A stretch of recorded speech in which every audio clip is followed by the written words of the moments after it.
जय जिनेंद्र दोस्तों, जैन पाठशाला वेलकम्स यू ऑल। यह मेरा सेकंड वीडियो है जिसका नाम है रंगों के रंग लेशिया में। मेरा पहला ऑडियो और वीडियो था लेशिया द्वारा आप कैसे अपनी मन की शुद्धि, भावों की शुद्धि कर सकते हैं।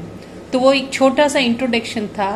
इसमें और मैं रंग लाके आपको बताना चाहूंगी कि लेशिया सिर्फ रंग ही परिवर्तन, रंगों के द्वारा हम परिवर्तन करके हमारे भावों को हम परिवर्तन कर सकते हैं। हमारे भीतर कषाय का तंत्र है, वहां जो कुछ भी जाता है वह रंगीन हो जाता है। जो भी माल बाहर आता है वह रंगीन आता है। हिंसा, असत्य, क्रोध, अहंकार, कपट आदि का आचरण करने वाला व्यक्ति बाहर से काले, नीले आदि मलिन रंगों के परमाणु आकर्षित करता है। लेशिया तंत्र उन्हें कषाय तक पहुंचाता है। जब विपाक होता है तब कषाय से रंगीन होकर लेशिया के माध्यम से वह बाहर आते हैं और भिन्न भिन्न अंतःस्रावी ग्रंथियां यानी एंडोक्राइन ग्लैंड्स में आकर भिन्न भिन्न प्रकार की वृत्तियां और वासनाओं को प्रकट करते हैं। इस प्रकार संपर्क सूत्र का सारा कार्य लेशिया तंत्र के हाथों में है। रंग चित्त को सबसे अधिक प्रभावित करता है। हमारा सारा जीवन तंत्र रंगों के आधार पर चलता है। आज मनोवैज्ञानिक और वैज्ञानिक ने यह खोज की है कि व्यक्ति के अंतर मन को, अवचेतन मन और मस्तिष्क को सबसे अधिक प्रभावित करने वाला है रंग। हमारे जीवन का ही नहीं, मृत्यु का संबंध भी रंग से है। हमारा पुनर्जन्म का संबंध भी रंग से है। तो आप हैरान हो गए रहोगे ये सोच के कि रंग हमारे लिए इतना महत्वपूर्ण है। जैसे मैंने पहले वाले ऑडियो में आपसे कहा था कि कैसे आदमी की भावनाओं से उसका आभा मंडल का कलर चेंज हो जाता है, यानी रंगों का बहुत महत्व दिया गया है। लेशिया रंग ही है, हमारा शरीर रंग है, हम जो कुछ भी देखते हैं वह रंग है, खाते हैं जो भी रंग है, तो हर जगह रंग रंग रंग रंग ही रंग है। हमारी वृत्तियां, भाव या आदतें, इन सबको उत्पन्न करने वाला है सशक्त तंत्र है लेशिया तंत्र।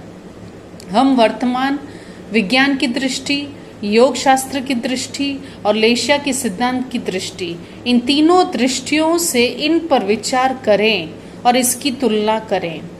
वर्तमान विज्ञान की दृष्टि के अनुसार काम वासना का स्थान है जनन ग्रंथियां यानी गोनाड्स ग्लैंड, वहां काम वासना उत्पन्न होती है।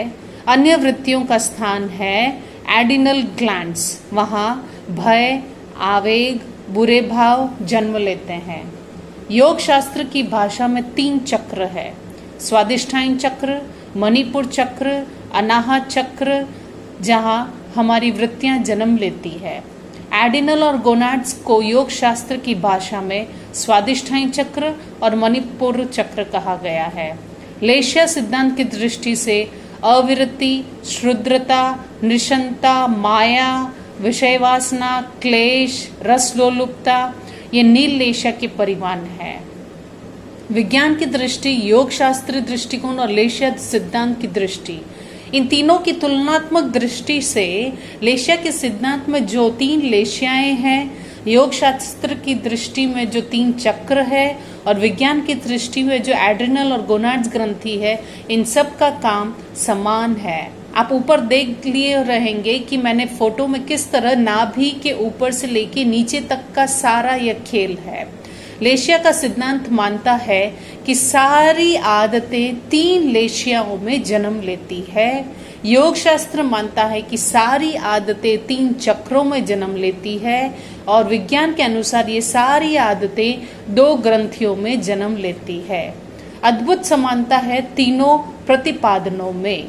यह सत्य स्पष्ट हो गया कि सारी बुरी वृत्तियां पेड़ों के पास वाले स्थान से लेकर नाभि तक का या हृदय के स्थान तक जन्म लेती है।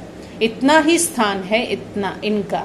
इस सत्य को समझ लेने पर बदलने की भावना को समझने में बहुत सरलता हो जाती है।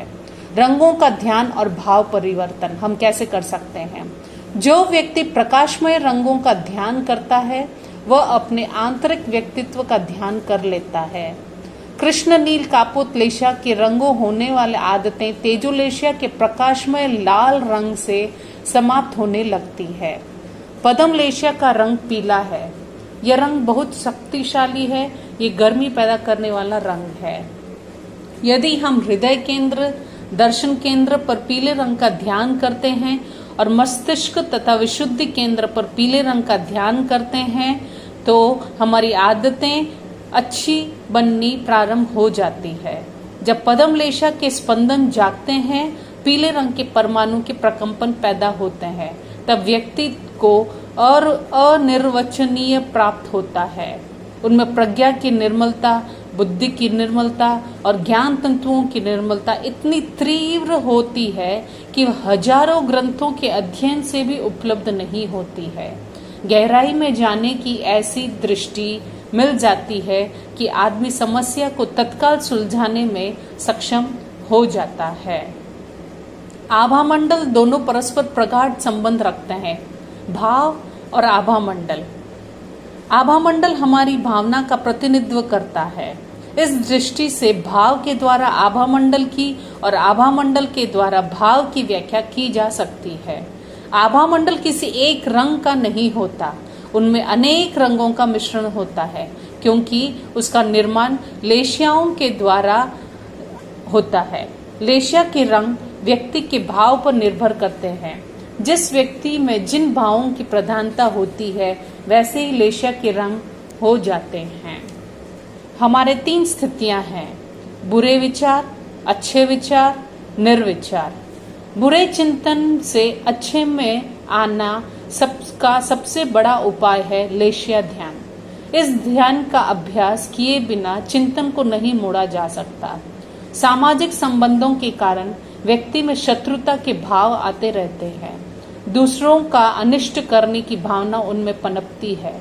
अप्रिय व्यक्ति के सामने आते ही आंखें तमतमा जाती है।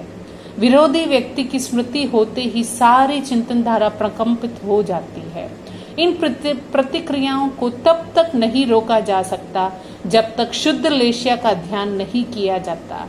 प्रशस्त लाल, प्रशस्त पील और प्रशस्त श्वेत वर्णों का ध्यान कर हम आंतरिक प्रक्रिया को बदल सकते हैं और मन की आंतरिक प्रक्रिया के द्वारा फिर उन वर्णों को में परिवर्तन शुरू हो जाता है। तब हम बाहर से भीतर को प्रभावित करते हैं और भीतर से बाहर को प्रभावित करते हैं। धन्यवाद। अगर आपको यह मेरा वीडियो पसंद आया तो प्लीज़ लाइक, शेयर, कमेंट एवं सब्सक्राइब करें एवं मेरे इंस्टाग्राम पेज को भी फॉलो करना न भूलें। धन्यवाद। मिलते हैं हम नेक्स्ट वीडियो में।